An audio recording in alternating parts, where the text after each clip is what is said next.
Audrey Moore is a working actor in Los Angeles and is best known for her roles in Godless and one of my favorite shows, Better Call Saul. She is also the host of a podcast called Audrey Helps Actors, which is exactly what it sounds like. Every episode, Audrey invites someone from the business to chat about everything from advice for auditions to the nitty-gritty of theatrical markets. Audrey Moore, welcome to the show. Hi, thank you so much for having me.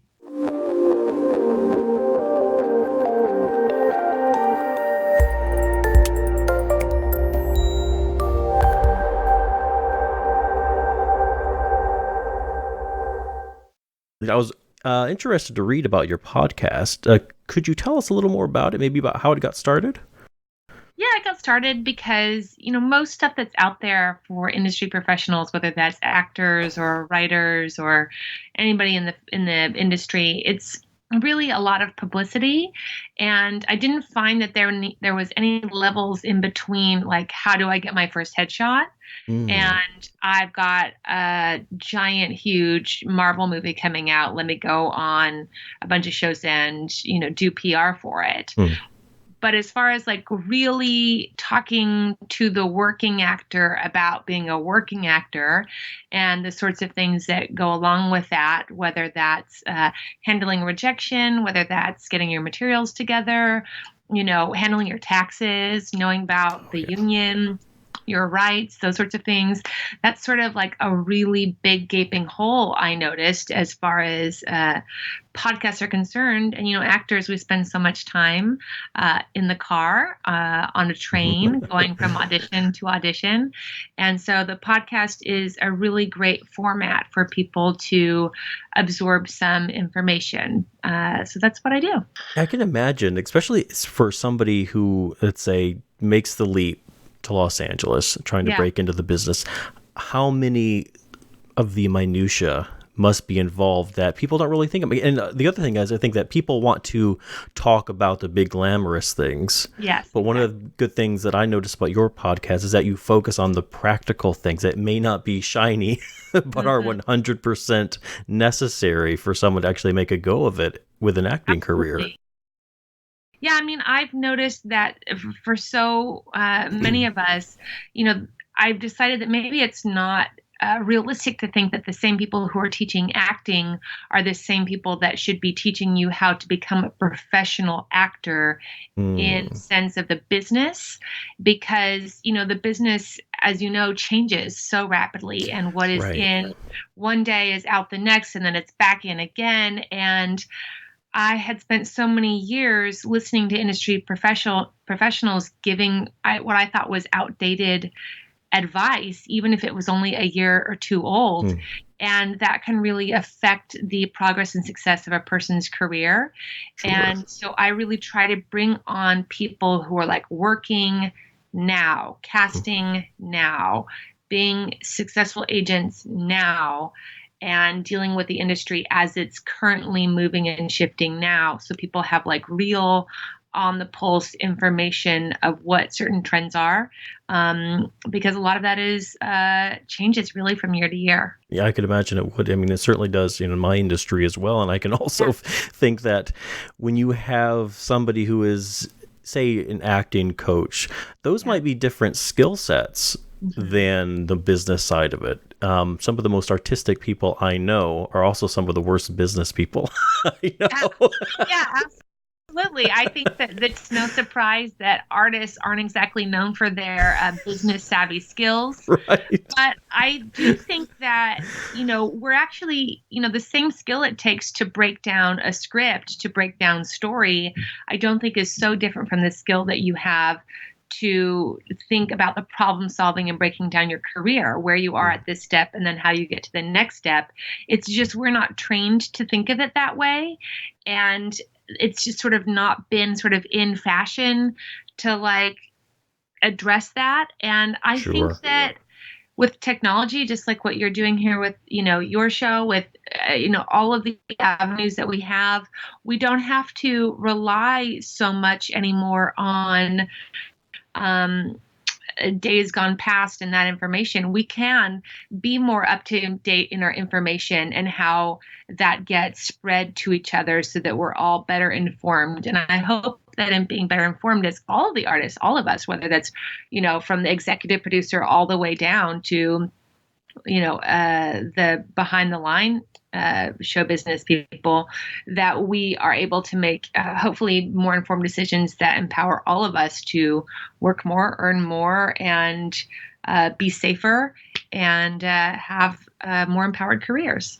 Yeah, I mean the old saying, and it's sort of a cliche now, but I think it's still true that a rising tide raises all boats. Yeah. So that's one reason why I've never quite understood some of the undercutting competitiveness of it all, because what is good for one of us is good for all of us. Yeah, I still believe that. In theater they have a saying that's like your show is only as good as your weakest link. So if you have like Yeah. a cast member that just isn't very strong, like that's gonna pull the whole thing down. And I really feel that a career, if we're talking like a real career and not a hobby, which I'm all for people having any of these art forms as hobbies, but if you want a real career, I really think that's an Olympic effort. And so I really try to talk to people about, if you were going to be like a professional skier, if you love to ski, you wouldn't necessarily say like, I want to ski in the Olympics. Like that's a different choice. Right.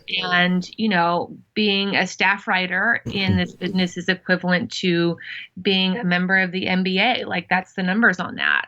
And I think that taking those numbers seriously and then also not letting them disempower you, but finding real ways that you can problem solve. And I really think storytellers are the best problem solvers there are. We think creatively and we're not afraid to get work done. And we believe in impossible odds and circumstances. And so I just want to share that. Yeah, I think that's great. And you're absolutely right that you cannot tackle a problem until you know what those problems are, even if they seem daunting. So I think you're on the right track. Where can people find the show online? Well, it's all over anywhere you find podcasts. Okay. Audrey Helps Actors. It's on iTunes, Stitcher. It also streams on YouTube. I mean, we have it pretty much everywhere. Awesome. I want to swivel bit to acting or your career. And I mentioned Better Call Saul being one of my favorite shows. What was your experience like working on that show?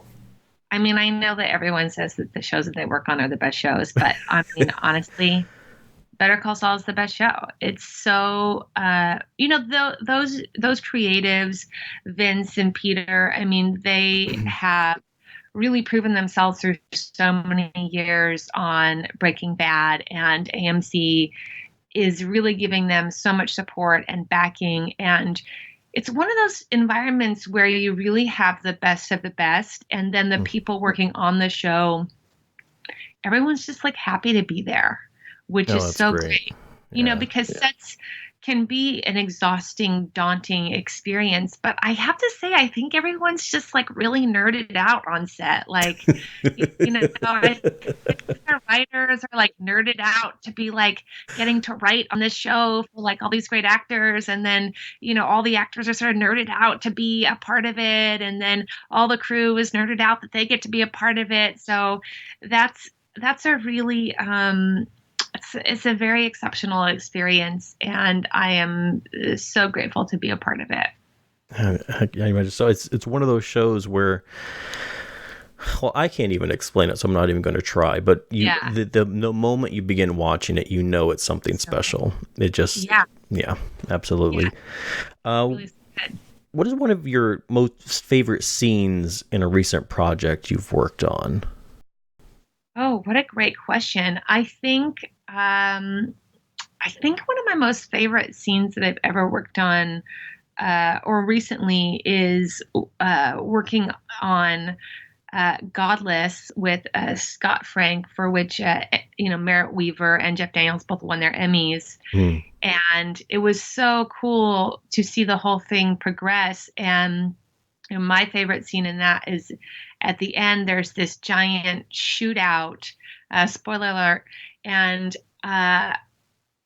watching all of the characters funnel out of this hotel, having just gone through, what is hopefully the worst experience of their lives Mm. and survive, and watching everyone really be so present in all of that. And then watching, the impeccable Merritt Weaver come down, and she just started like shooting all the dead bodies. And I don't even think it was in the script. It was just because she was so fucking pissed at all of them. And we were all bawling because it was such an Wow. appropriate emotional response to what was going Huh. on. And then the other character actor, came over to her and said, "I think they're all dead. I think you're," and I love that when you get to watch great surprises and beautiful moments happen that are unexpected in front of the camera on a set. I was talking about, Yeah. speaking of characters, how do you prepare for a character that you're preparing to play? Oh gosh, I have a checklist that is a billion numbers long because, I can't afford to leave any stone unturned. Sure. And I find that, when you get an audition, you so often get it at 7:30 in the evening, and the audition is for 11 o'clock in the next morning. And sometimes, it's a really big trend right now to have fake sides and things like that. So you don't even know really what your character is really, or what the story is. And so when you talk about problem solving, it's like solving a problem that you don't even get to know what the problem is, right? There is often a lot of downtime on set during rehearsals. How do you fill that time? Oh, you sleep. I think you sleep a lot. Honestly, like, energy management is a really important thing because I think that unless you're actually an actor, you can't really know what it is to be the center of attention for so long. And while we crave it, it does take a lot of energy out of Oh, I you. can And imagine. Yeah. even if what you're doing today isn't like a heavy emotional scene, just the mere experience of being the person that is being set up to be in front of the camera, and it's your sort of storyline and your stuff today. We have a saying called, like, "I'm not just tired, I'm set tired." And people are like, "Oh, like, really tired." you know so if you have lots of scenes that you have to do in a week, or a lot of actors were traveling all the time in addition to, and it's not uncommon for us to travel, be on set. While we're on set, get an audition from a rep that they want taped in the next day or two, and you really never know what's going to come along. And so you have to really, for me, my casting tends to be a bit more upbeat in my casting.